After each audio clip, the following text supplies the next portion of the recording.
Assalamualaikum warahmatullahi wabarakatuh. Bismillah, alhamdulillah, wassalatu wassalamu ala rasulillah Muhammad ibn Abdillah wa ala alihi wa sahbihi wa mawala. La hawla wa la quwata illa billah, ma ba'du. Allahumma salli sallim ala sayyidina Muhammad.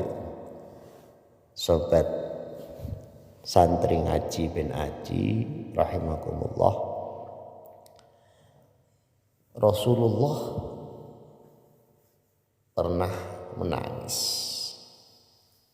Tentu karena Rasulullah juga manusia. Pada suatu hari Rasulullah Shallallahu Alaihi Wasallam ditemui oleh malaikat Jibril. Rasul bertanya, "Ada apa wahai Jibril?" Jibril menjawab, "Wahai Muhammad, sesungguhnya hari ini Allah Subhanahu wa Ta'ala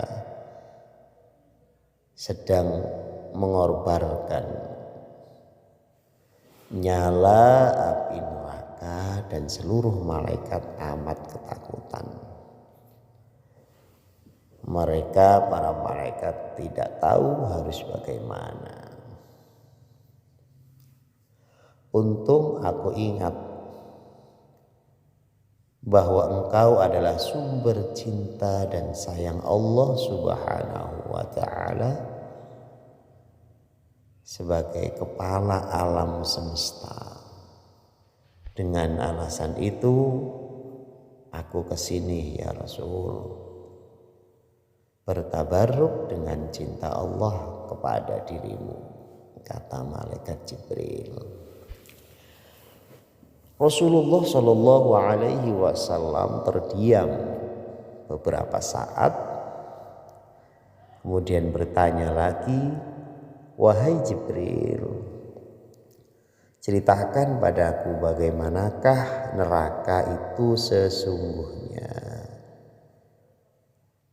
Nabi pengen tahu neraka itu kayak apa. Jibril menjawab, "Wahai Muhammad, neraka itu bagaikan lubang-lubang yang terdiri dari 7 tingkat. Jarak antara satu lubang dengan yang lain ialah perjalanan 70 tahun. Lubang yang paling bawah adalah yang paling panas." Ya Allah, naudzubillah. Nabi Shallallahu Alaihi Wasallam meneruskan pertanyaannya, "Lalu siapakah penghuni lubang-lubang neraka itu wahai Jibril?" kata Nabi. Malaikat Jibril menjawab, "Lubang yang paling bawah diciptakan untuk orang-orang munafik. Lubang berikutnya untuk penyembah berhala. Lalu lubang untuk penyembah bintang dan penyembah matahari." Jibril lalu meneruskan menerangkan penghuni tingkatan neraka hingga lubang yang kelima. Tempatnya umat Yahudi, dan lubang yang keenam dihuni oleh umat Nasrani. Setelah menjelaskan penghuni 6 tingkatan neraka, Jibril diam. Malaikat Jibril diam cukup lama. Akhirnya Rasulullah Shallallahu Alaihi Wasallam penasaran dan bertanya kembali, "Wahai Jibril, siapakah penghuni neraka yang ketujuh?" Jibril diam saja tidak menjawab. Akhirnya Rasulullah Shallallahu Alaihi Wasallam mengulangi pertanyaannya, tapi ternyata Jibril tetap diam, teman. Rasulullah Shallallahu Alaihi Wasallam tambah penasaran dan mendesak Jibril agar dijawab pertanyaannya. Akhirnya Jibril pun berkata, umatmu wahai Muhammad, mereka itu para pelaku dosa besar di kalangan umatmu, yang dimana sampai mereka mati belum sampai bertaubat. Itulah jawaban Jibril, teman-teman santri ngaji. Mendengar jawaban Jibril, Rasulullah Shallallahu Alaihi Wasallam langsung jatuh pingsan.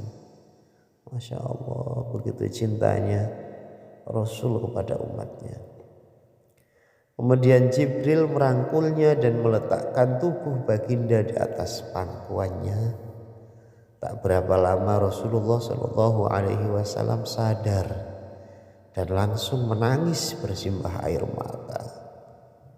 Dengan terisak-isak Rasulullah Shallallahu Alaihi Wasallam mempertegas pertanyaannya, wahai Jibril, apakah benar ada di antara umatku yang masuk neraka? Jibril menjawab, benar wahai Muhammad, pelaku dosa besar di antara umatmu yang belum bertaubat. Setelah itu Rasulullah Shallallahu Alaihi Wasallam langsung menghadap kiblat dan sujud kepada Allah Subhanahu Wa Taala dalam isak tangisnya. Sesekali dengan suara pelan beliau membisikkan kata-kata ummati ya Rabb, ummati, ummati, ummati. Itu cinta banget Rasulullah kepada kita sebagai umatnya. Beliau Nabi Muhammad tidak mengangkat kepalanya dalam keadaan seperti itu selama 3 hari 3 malam. Kecuali setiap Bilal bin Rabah mengumandangkan adzan, barulah beliau bangkit untuk menjadi imam. Dan setelah itu kembali sujud lagi. Pada hari ketiga Abu Bakar radhiyallahu an menyadari hal ini. Beliau mengetuk pintu Rasulullah Shallallahu Alaihi Wasallam dan mengucapkan salam 3 kali, namun tidak ada jawaban. Sahabat Abu Bakar radhiyallahu an bersedih dan berseru di depan pintu Nabi Shallallahu Alaihi Wasallam, apakah ada jalan untuk masuk ke rumah Rasulullah? Seru sahabat Abu Bakar. Tetapi tetap tidak ada jawaban. Lalu beliau menangis dan melangkah pulang. Di jalan beliau bertemu dengan sahabat Umar. Mengapa engkau menangis wahai Abu Bakar?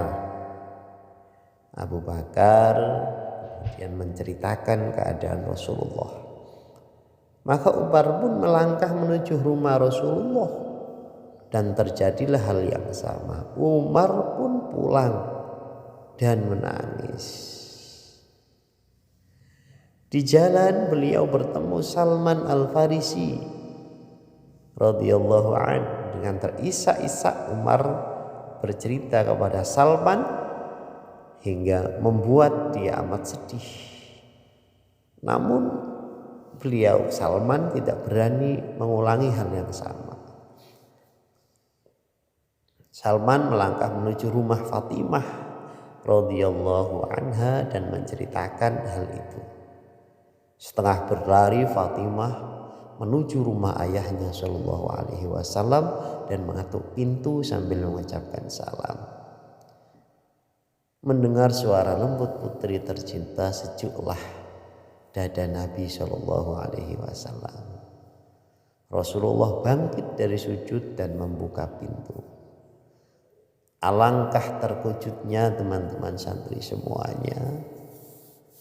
Fatimah radhiyallahu anha melihat beliau yang amat kurus dan pucat.